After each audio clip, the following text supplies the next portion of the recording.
Did you go to a private school? I certainly did. I went to Eton. You went to Eton? What's really noticeable about this cabinet is no one went to Eton.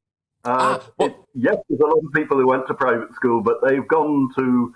They seem to have come from parents who have sacrificed to send their children to a good school and get their children a good education. They've come from good local independent schools, much more than the famous national ones.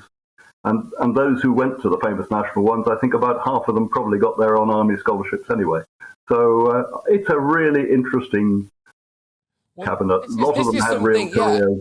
This is something that goes underestimated about private schools. When people go, oh, he or she went to a fee-paying school. Well, at the school that I went to, which was fee-pay, about 40% of people in every single school year are on some form of bursary. So it's not all as it seems, actually, when it comes to the fact that someone's gone to a fee-paying school. There are lots of scholarships going about. I would argue that what it shows is more the quality of education. And then people go, so the quality of education at Eton is better than it is at Staines Comprehensive. Well, yes, it is. Probably. I don't know Staines Comprehensive, but it's certainly it is very good at Eton, and golly, at those fees it should be. It is a hugely expensive place to go. But as I say, a lot of these members of the cabinet have been to much less prestigious independent schools with much lower fees, very much attuned to helping ordinary parents get their children a good education. And I think it's a real testament to the quality of that sort of school.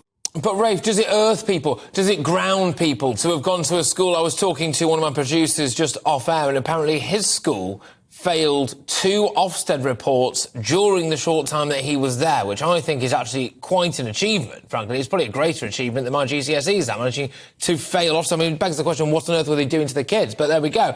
I mean, seriously, though, do you think politicians need to be from... I don't know, from state schools and have grown up skin and have, looked at a chocolate digestive for breakfast, licked the chocolate off it for lunch and then eaten the crumbs for dinner? I think it's very important that there are some members of a cabinet who've been through that. It's a collective place.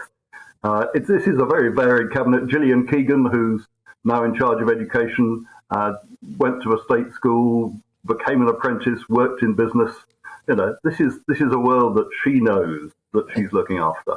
And so I'm confident that this cabinet will have a real focus on making life better for those who are currently in state schools that are not doing well, which is where our real focus should be. What are you a lord for, by the way? Final question, quickly. I'm a lord because one of my ancestors was shot by Lord Fairfax, the second last person to die in the Civil War.